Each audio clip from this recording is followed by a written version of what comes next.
Hey, Oh shit! What's up, what's good, man? bro? Not much, man. How about you?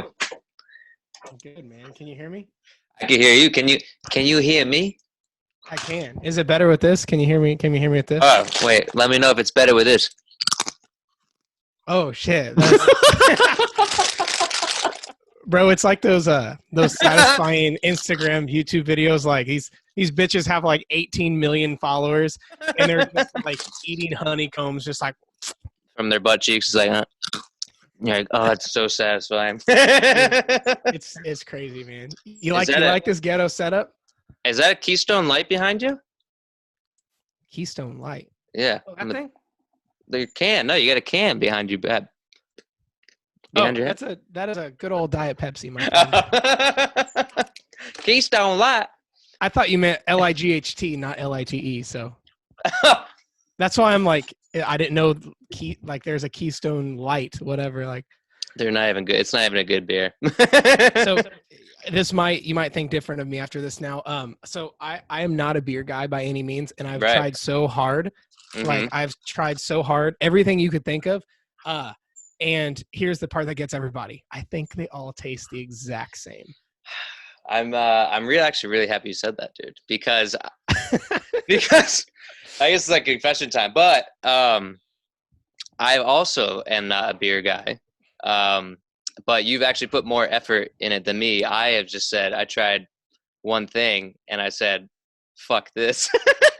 This tastes like seltzer. Bro, I've dude, so I've tried like all your stereotypical like anything you can buy at like a chain store, but then I've Mhm. even gone so far to go to like microbreweries who are like have Yeah. like 1,000 taps, and the waitress is like, "What can I get you?" I said, "I don't know. I don't know beer. Bring me what you got. Give me Right. some samples." Yep. And this lady brings out everything from like Spectrum to Spectrum, and I'm like, nasty, nasty, nasty, Yep. nasty.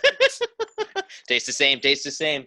Yeah, That's so essentially. true, dude. So yeah, Sweet, dude. Like, well, thank you so much for like of course, saying bro. yes to doing this. Fucking awesome. Of course, Um, man. so this is I think I'm recording this right. I think we're recording. Everything's live right now. Yep. It says recording on my end, so Oh, good. So could you basically, imagine dude, doing this whole thing and not recording it? it's just, I mean, it's what we used to do, just Skype our friends. Right? Getting to know you. Getting to know you. Anyways, breaking the show, Tim.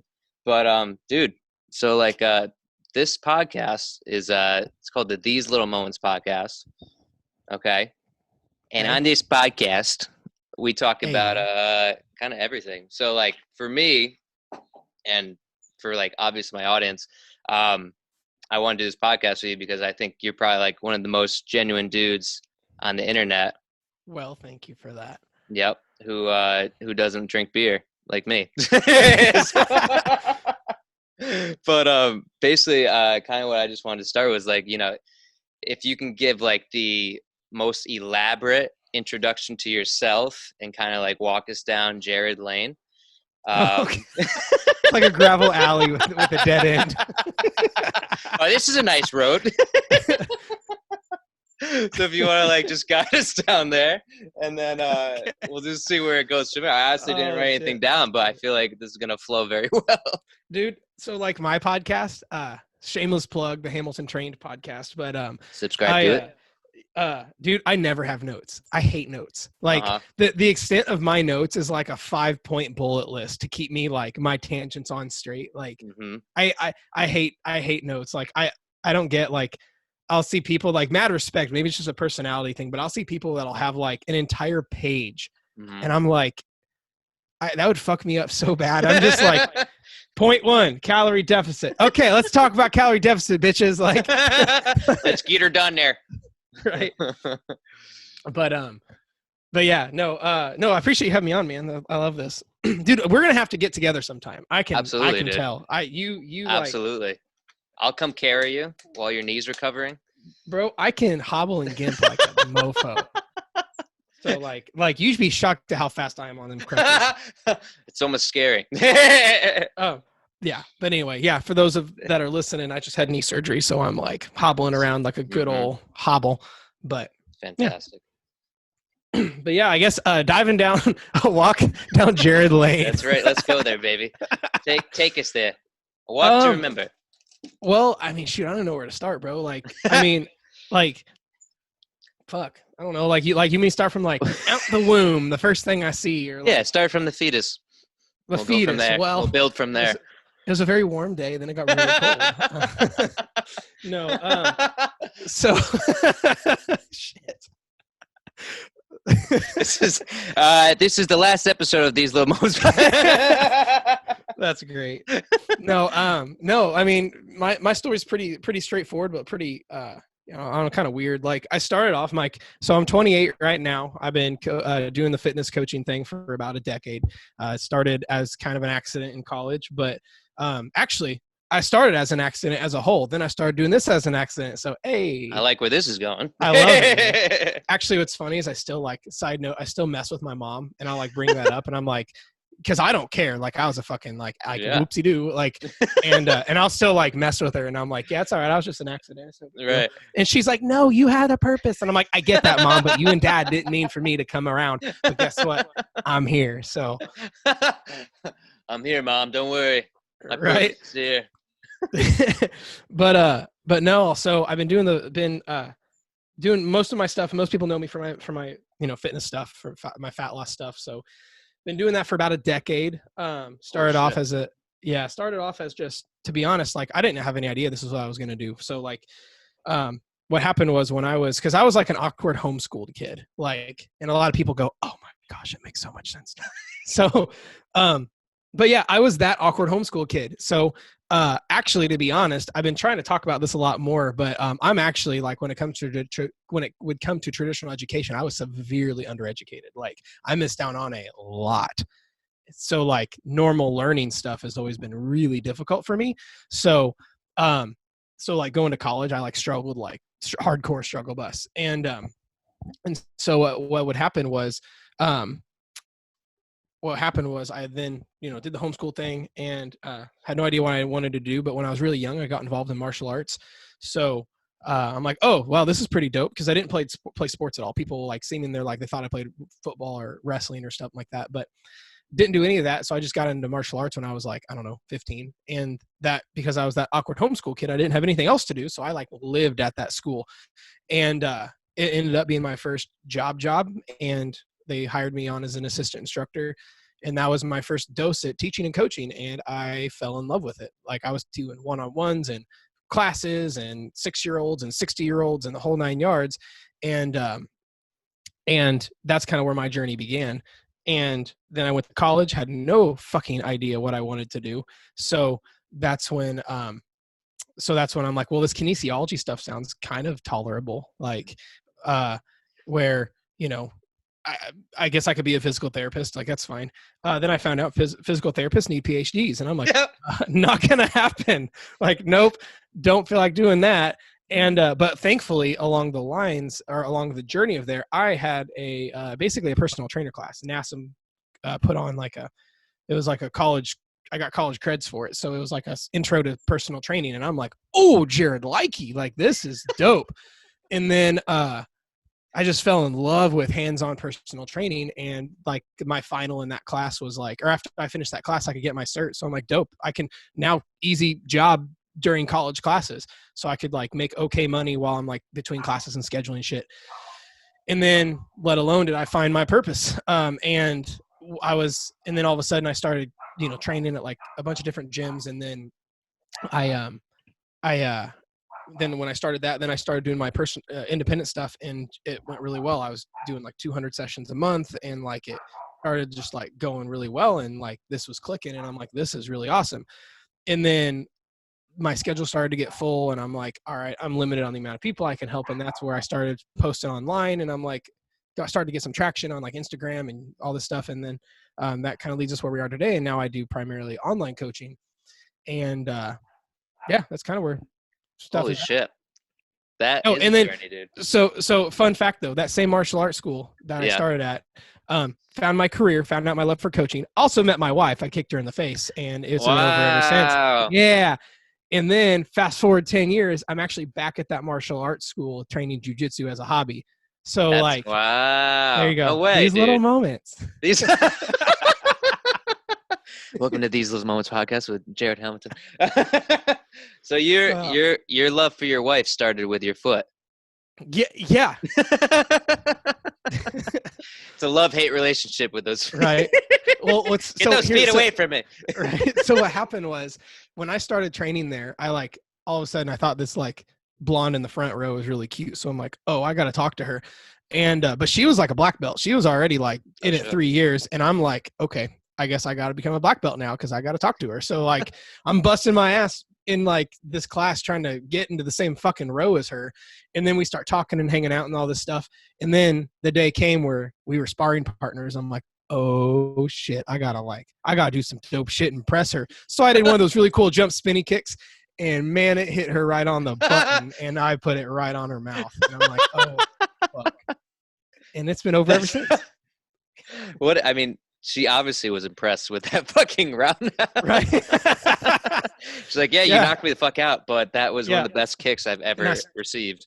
And I still can't taste salt. Like, but I love you. But no, that's kind of how our stuff started. And then I ended up marrying her. So actually, fun fact, she's my first girlfriend, and I'm like her first. Eyebrows raised on that one. Wow, dude, I respect the shit out of that. Been together actually, so we're each other's like first boyfriend, girlfriend, first kiss, first everything, first. Wow. Yeah, kind of a High School Musical, make you want to throw up kind of sob story, but like it's pretty dope. I mean, so that's usually the stories I look for on Netflix is like those like Nicholas Sparks movies. The Notebook and shit. The real Hamilton. I walked down Hamilton Lane. That's it. Full circle. I could be in my own Netflix series. Dude, what a freaking journey. So did you end up getting a black belt? A couple of them. So yeah. Holy shit. All right. So to kind of get nerdy a little bit. So yeah, I started in an art called Hapkido, and then she was in another art called Taekwondo, and my other part of my families were in that. So I started in the one and started doing really well. And then I'm like, I'd like to do both. Cause then I found out if you get a black belt in both, you can like intermix the uniforms, and then one was black, one was white. So I'm like, That's pretty dope. They call it cross-dressing. So, nice. I'm like, hey, it makes laundry easier. So that's right. Yeah. But that, like, I'm telling you, I was like, to be honest, getting involved in that stuff, I think is what really, I don't want to say saved me. It kept me from like being an awkward, introverted little fuck because, like I have a tendency just from a personality side when I just dive into stuff like hardcore. Like I'm very much avidly against the all or nothing mentality, but I naturally am kind of all or nothing, not necessarily a good thing. But so I like dove head first into all that. Like I was at that school 5 or 6 days a week in every art I could get my hands in, working there, helping there, and that's kind of what, my stuff kind of started. And I think like I like that you brought that up, like the all or nothing, because I think a lot of us do that. And I know we both preach like you shouldn't be all in with your diet because it leads you to failure and doom. Yeah. But like there's also like that difference between like all or nothing, but like and then like pure passion.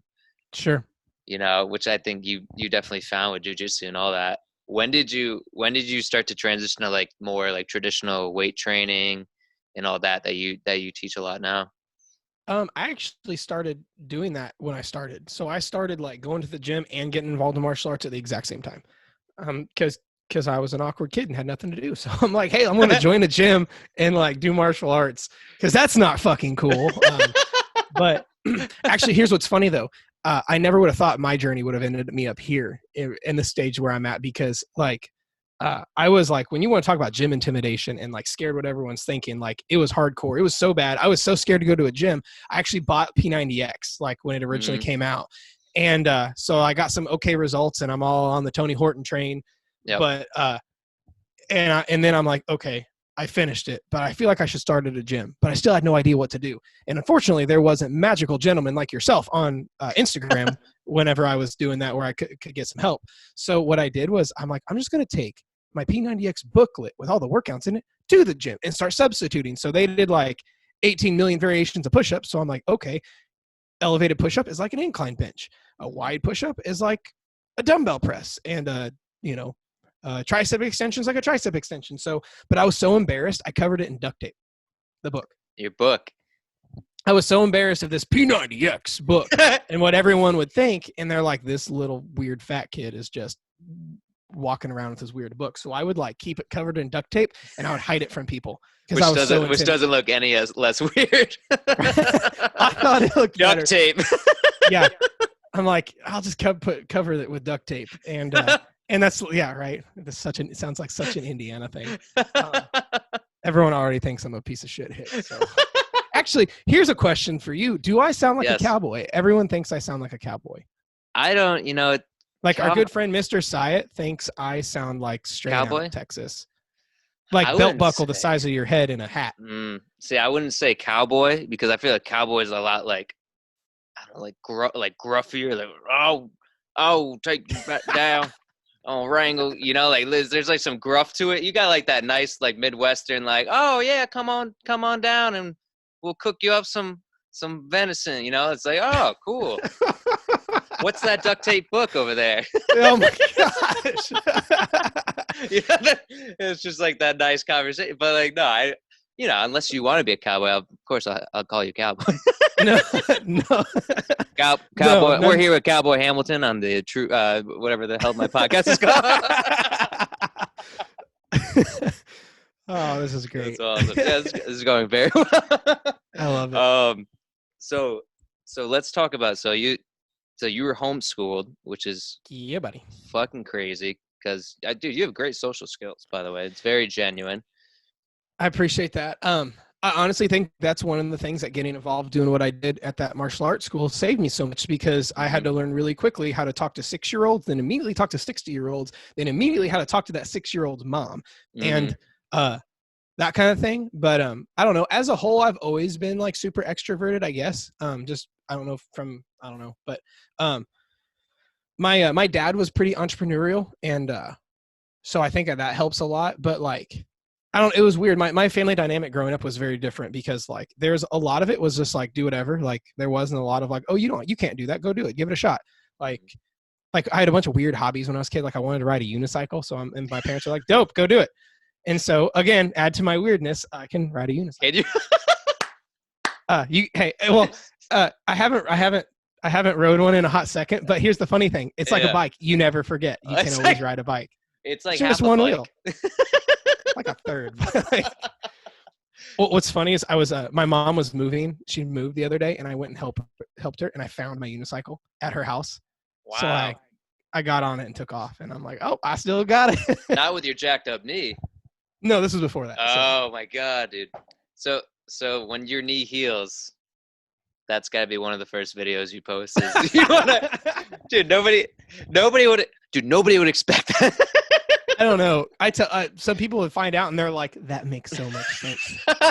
Yeah, of course he rides unicycles. It's just fucking Midwest. You son of a bitch. Oh man. So I love your story. What a great freaking story. So you went through the martial arts school.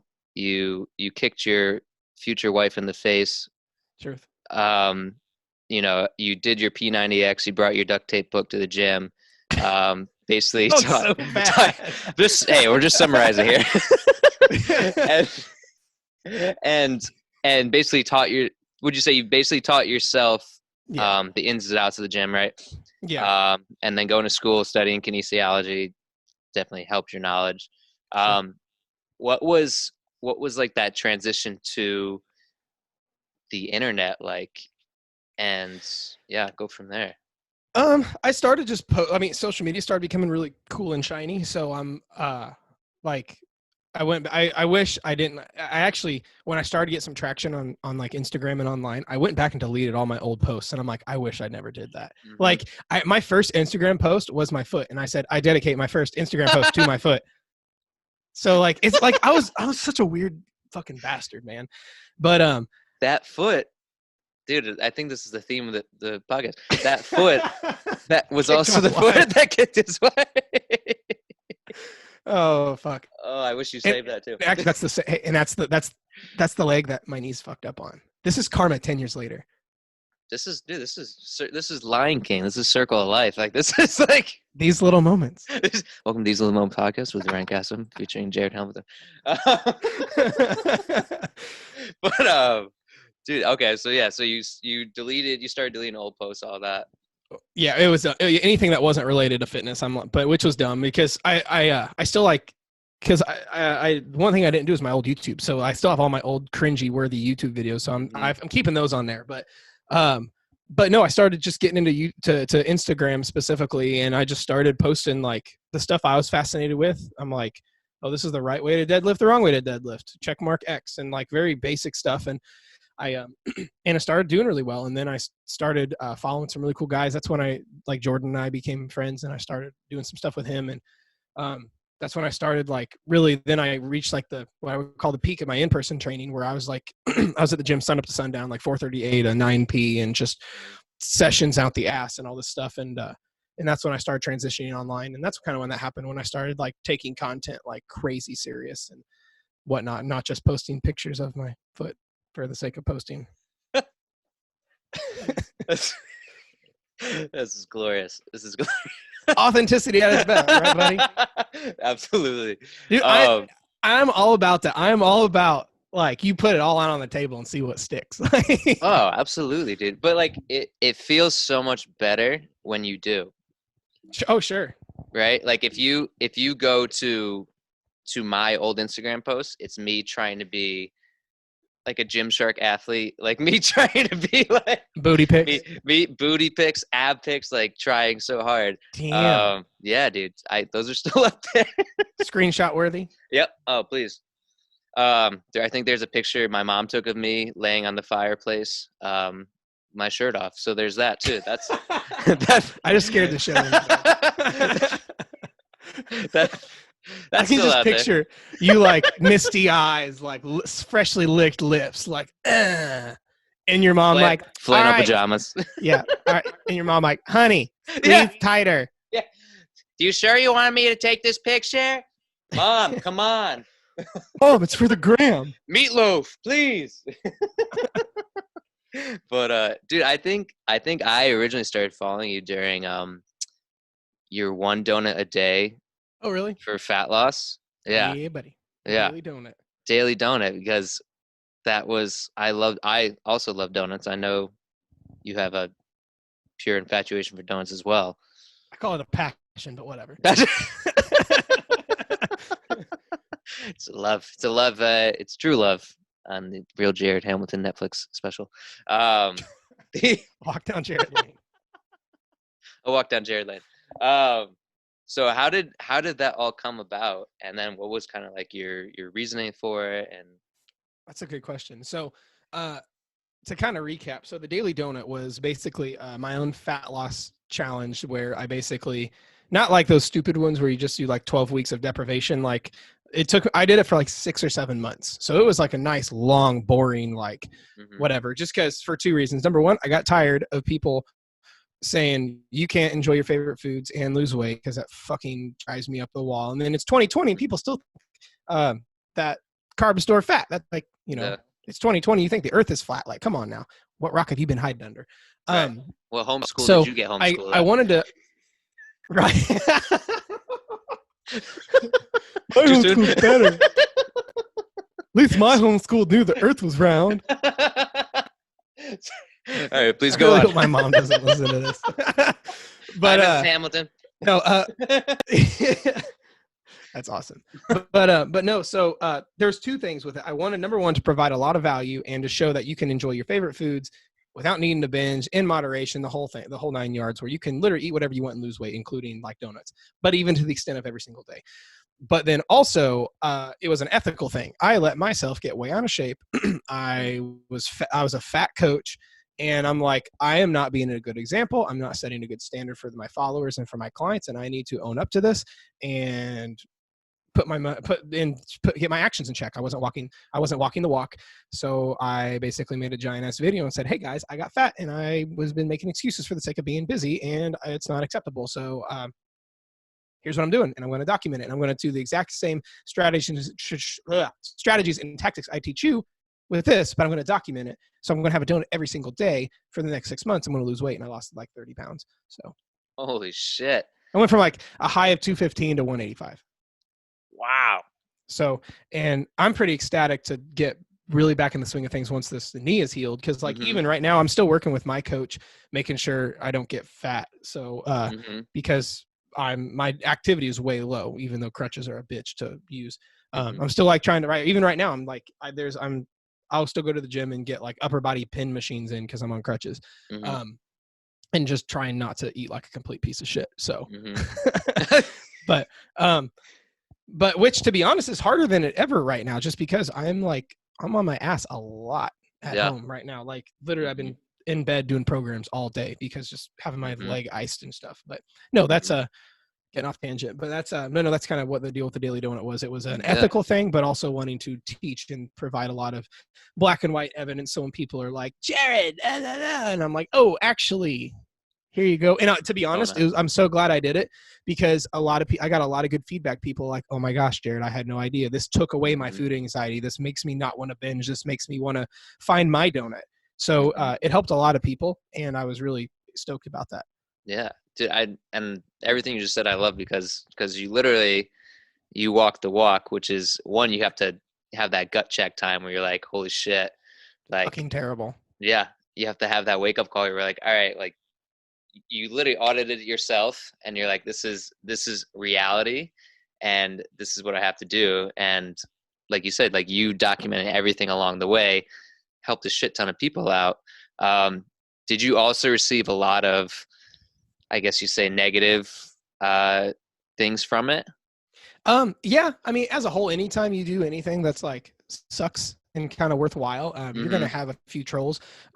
But not as much as I thought, to be honest. I had like, when I posted my first like shirtless before and after, where I still wasn't, it was obviously there's progress, but I still wasn't like your stereotypical Insta model, shredded to the gills. Cause again, this was about teaching sustainability and real tactics. So these weren't like Photoshop pictures. This wasn't like with pretty lighting. I literally went into like the other room and just like held my iPhone and took a picture, like super raw, super brute, or super, transparent. And even my before and afters, there was progress, but it wasn't like, every guy that preps for, a bodybuilding show then takes 500 pictures and there's his Instagram feed for the next 2 years. So I knew some hate was going to come with that. And I knew some cause I still had people that was like, I post like my first before and after, I had a guy post, I still remember it. He's like, wow, you shouldn't have gotten that fat. Fuck you kind of conversation. Yeah. And again, like when that happens, like, it's never fun. Like people like, oh, that doesn't bother me. Like I'm in a place where like, it's not going to like mess me up. It's never fun to hear though. But, to be honest, I just feel sorry for people like that, because your life must really suck to be on a Friday night talking shit on Instagram. Like, right. To somebody, you're right, who's just trying to help others.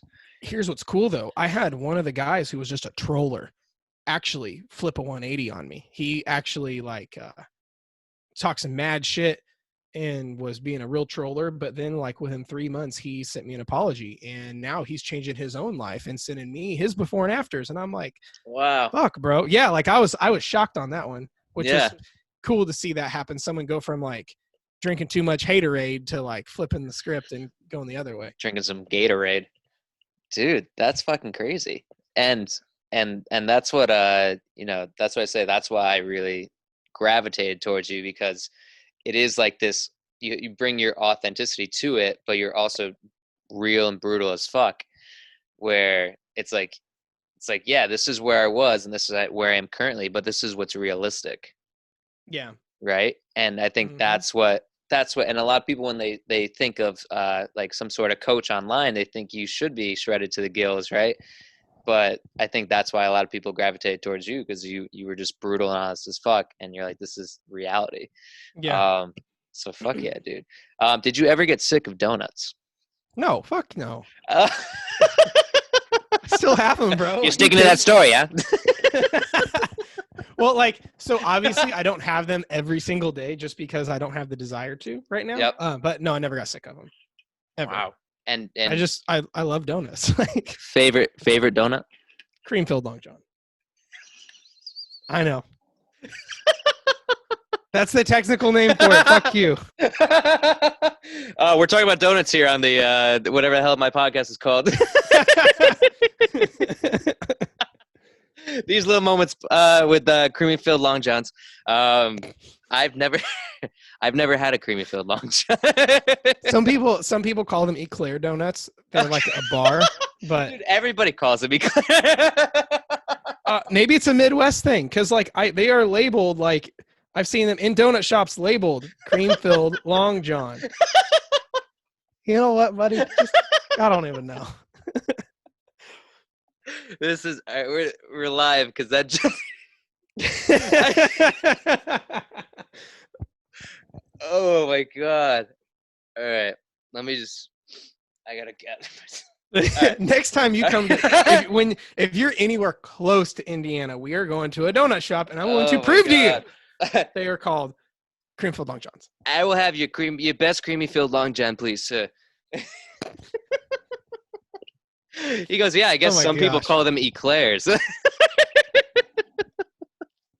See, some are custard filled, some are cream filled.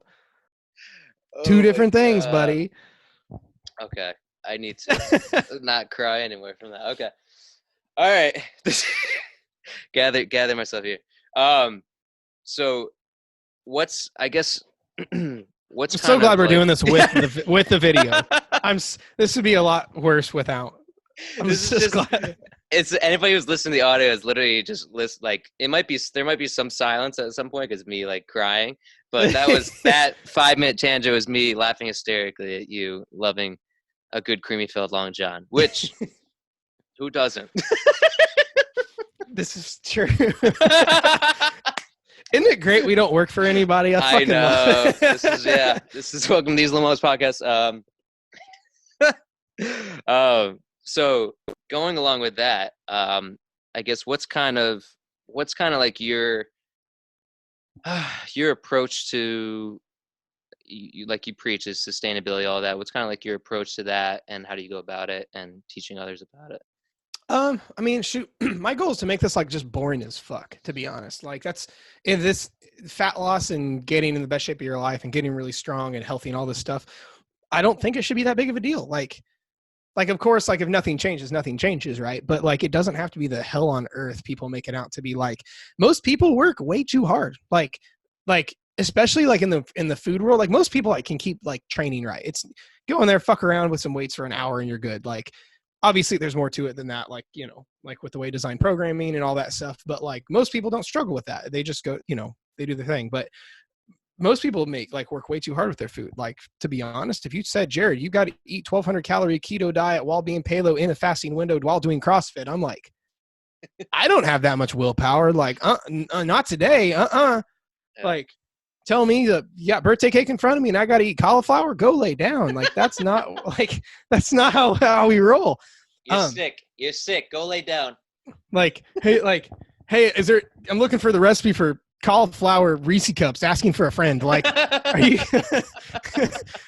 are you kidding me? Like, I just don't think it should be that hard or that big of a deal. Like, if anything, like it should be boring. Like for example, like when I coach people, like, I only change the goal is to change the way I do it. 1 or 2 habits, change as little as possible with the maximum amount of results. So like, if you can eat 3,000 calories a day and get shredded, like dope, let's do it.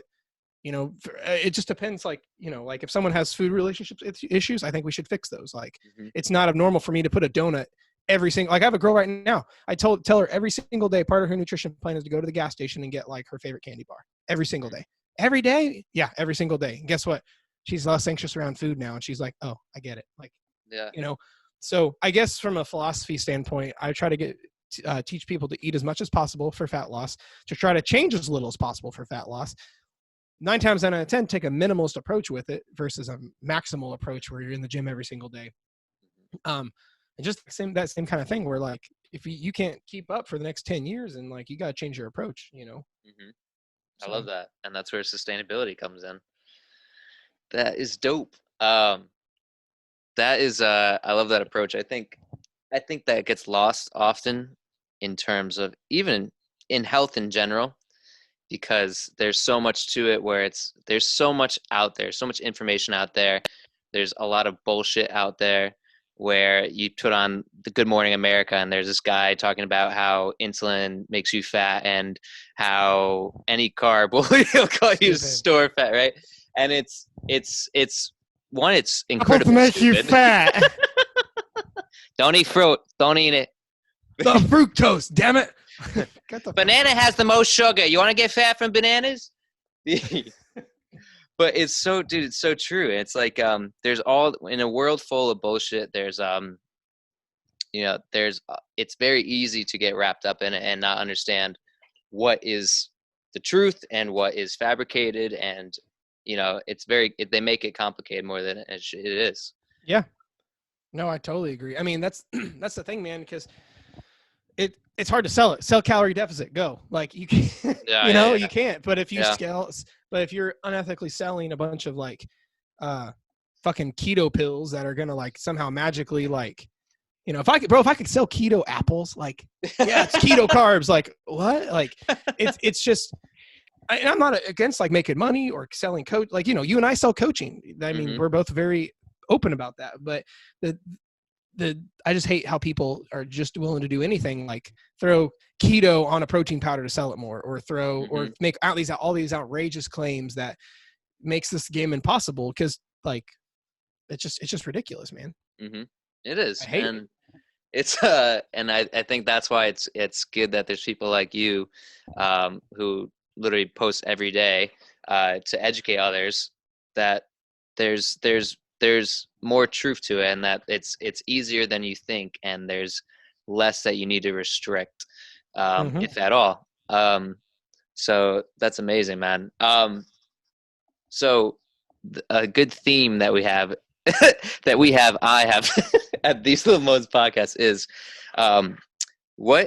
so These Little Moans, basically I named it this podcast because I like to think that life is kind of built on like the little moments in life, and it's those little moments in life that have like the biggest trigger for change, or the catalyst for change, and that you really often look back on.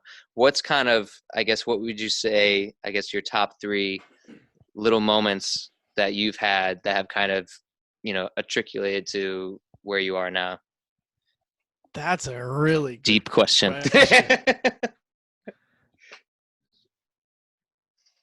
No one has ever asked me that. That is a good question. Ryan, you there? Yeah, I'm here. There we go. You disappeared for like a hot second. That's really weird. Okay. That was freaky because you went like that high pitched voice. Like Ryan. And I was like, who is hacking my headphones? It's the fake Jared Hamilton. Ryan. Okay. All right. So back. All right. I'm not freaked out anymore. Back to, so what would you say your 3 little moments? Oh shit, dude. That's such a good question.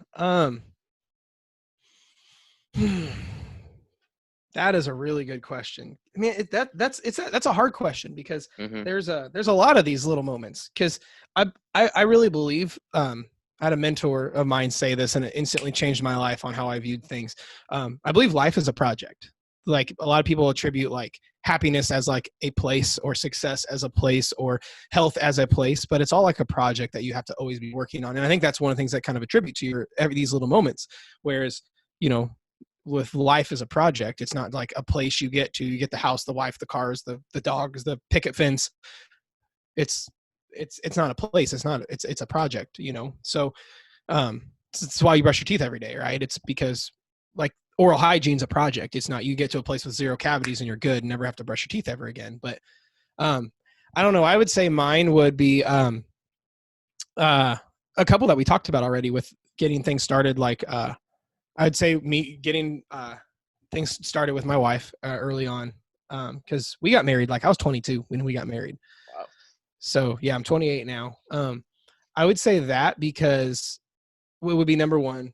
I would say a lot of the martial artsy stuff, like, getting a couple black belts and starting to teach and really see some potential in myself from a teacher side of things. Then when I was in my early 20s, I started getting into the concept of just personal development as a whole. I started going from an identity of like, oh, I hate reading to like, oh no, a lot of cool shit happens when you start becoming a better human, and whatnot.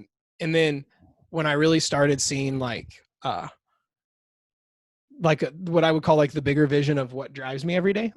Tell you what, here's one massive moment of mine that was actually when the past, I don't know, maybe 2 years ago. There's a mentor of mine that I look up to a lot, and he gave an analogy what he views of the end of what the end of our lives are going to look like. And ever since he said this one concept, like I immediately viewed all of life differently. The concept of chasing my potential. It sounds kind of corny, but like it really hit home for me when he gave a talk from the side of like, because I think a lot of people settle, because that's one of the things that really pushes, that originally pushed why I kind of do what I do, is because I hated the fact that most people settle for less than what they want. They settle in their marriage, they settle with their job, they settle with their physique, and they just become a very sedentary, like unhappy kind of blob on the earth. And it's just sucks, because there's no reason we shouldn't all thrive. There's not a single reason we should just not all be astronomically thriving.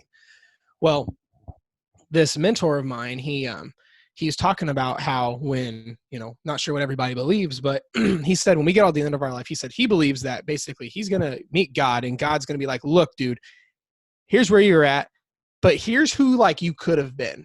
And you have to like have this big magical handshake moment with like who you could have been. And I'm like, holy shit. Yeah. Like basically like the people you could have helped, the success you could have had, the impact you could have made, the people you could have met, whatever it is. But like the fact that like me viewing that as a separate person and having to shake that hand one day, like, and now my biggest fear is being totally different. So like if I don't know if I'm going to meet the other person I could have been, but whatever.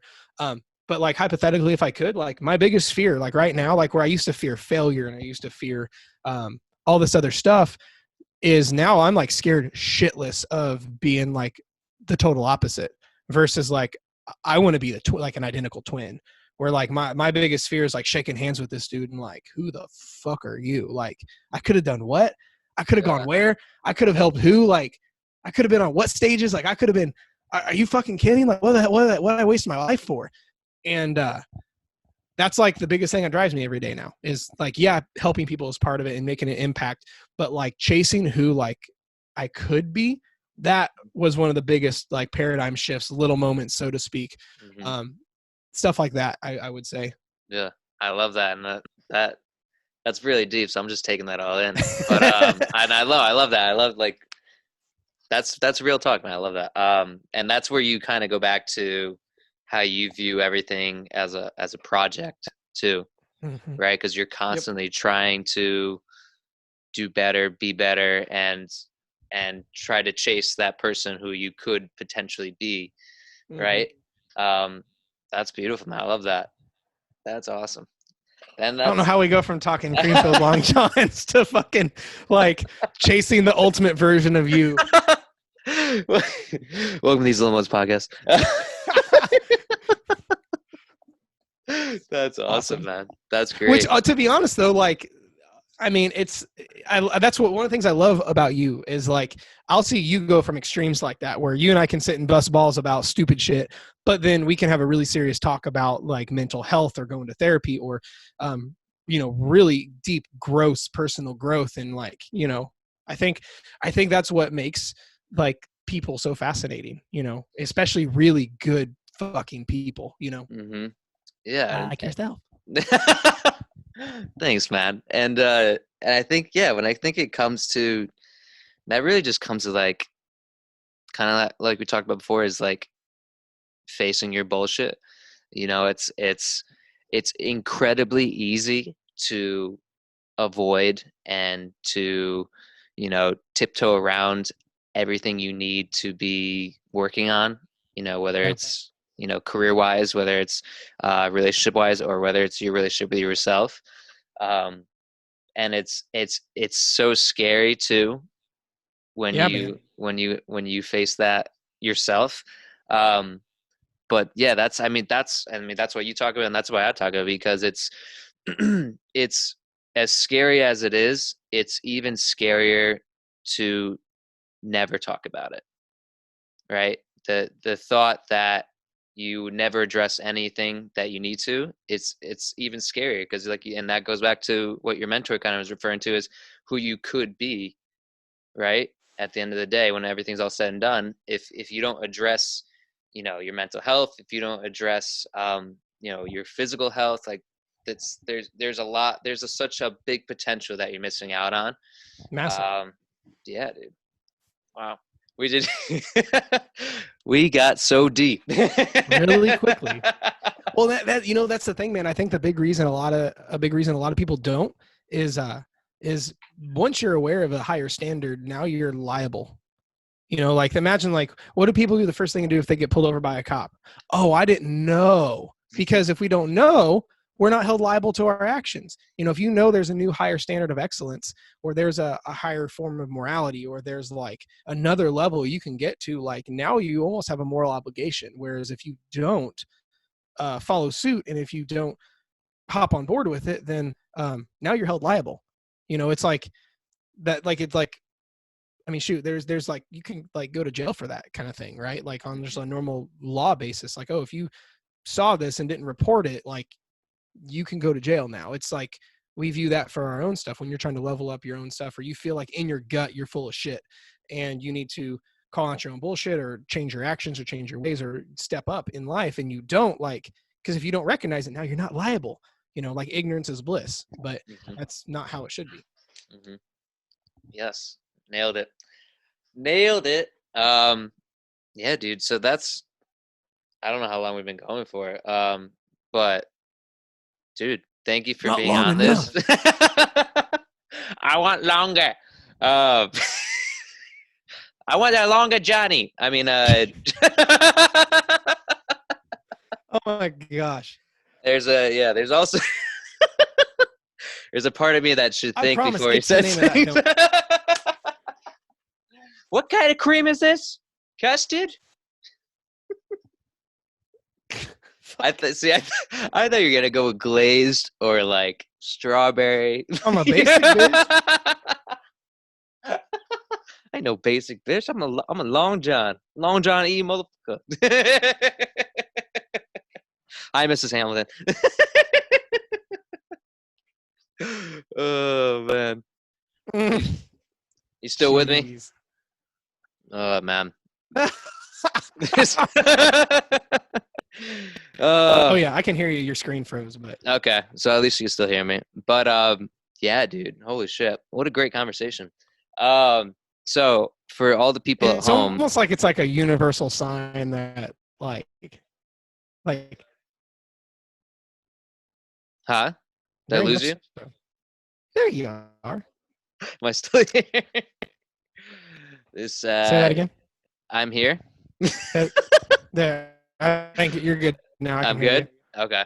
I'll just keep talking, and then hopefully things just work out. You can hear me? Your screen just keeps freezing. All right. Yep. Nice. Okay. I'm just gonna keep talking. Yep. Yep. Just keep talking. Oh, there you are. Sweet. This. Yeah. We're live. We're live here.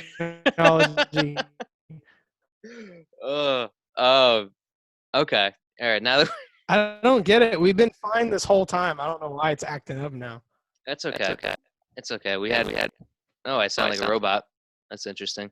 That sounds like the robot from Star Wars. Anyways, where can people find you? And please plug everything that you have, so that people can find you. Oh, show. So, easiest places to find me would be number one, I do a lot on Instagram, so at real Jared Hamilton, not the fake one, the real one. At fake Jared podcast, Hamilton for burner account. Right. Right. And then I do a lot of my own podcast, the Hamilton Trained podcast. So those are the two best places to find yours truly, if you're into this weird conversation. So.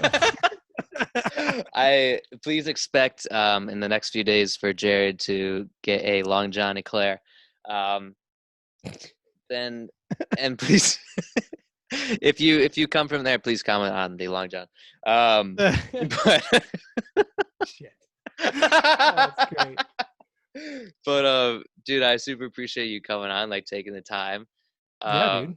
Super grateful for that. Appreciate you having me, man. This is great. Is there anything you kind of want to say?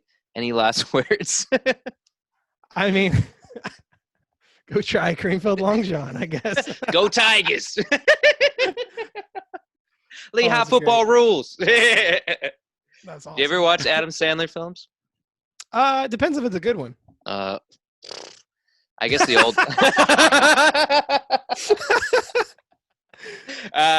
The old ones. Have you seen the old ones? Not a lot. I'm like Jared. when it comes to movies, dude. I piss people off with the amount of old movies I haven't seen. It's like the beer thing. He doesn't like beer, which I'm very much okay with. But you gotta get up on at least the Adam Sandler, like Billy Madison, Mr. Deeds. You seen Mr. Deeds? Probably. It's been a hot minute. Like I couldn't like quote him for you by any means, but this is the part where the podcast gets awkward because Jared doesn't watch movies. Right. He's like starts fidgeting. He's like, yeah, I mean, like, calorie deficit. Like, when people find out I haven't seen Forrest Gump, they're like, "Wow, we are no longer associated with each other." Dude, literally my favorite movie. Well, I'm gonna have to watch it now. My favorite. I mean, dude, you're literally in bed. Like you said, you're in bed a lot now because of the knee. Yeah. Give Mr. Tom Hanks a nod and put on Forrest Gump, and bring that foot with you into bed and your wife and watch Forrest Gump and watch Forrest Gump too, because it's literally if you like deep, meaningful things and like to laugh, that's your movie, man. Laughed like a box of chocolate. See, you already know. We're here with Cowboy Hamilton. Oh my gosh. Full circle. We're here. Where's that Long John? All right, we better get up before we say something even crazier. It's your podcast, isn't it? What? This is it. Who's running this? Who's running this? Where's your podcast? boss? Okay. Yeah. Okay. Well. Yep. Okay. Yep. Okay. Fine. Jesus. All right, dude. Thank you for being on. I really appreciate it, man. Thank you, man. This was great, dude. This was good. This is good conversation. Very much. I'm very much looking forward to coming towards the Midwest, training with you when your knees rehabilitated, and joining us, Long John. Perhaps sharing a Long John. Oh my gosh. I'm picturing like the cream. Very Lady in the Tramp style. Oh my gosh. Have you seen that? Yes. I'm not a total piece of shit. Come on now. There's cream everywhere. Oh fuck. Okay. All right. Sorry. I'm very visual. All right. Anyways. Thank you. All right. This time I'll actually sign up. You say goodbye first. Wait, 1, 2. All right. Everybody go follow Jared Hamilton at Real Jared Hamilton podcast, Hamilton Trained. Thank you, dude. Love you, man. Love you, bro. And we'll talk soon. All right, man. Sounds good. Peace, dude. See you, dude. Bye. Bye.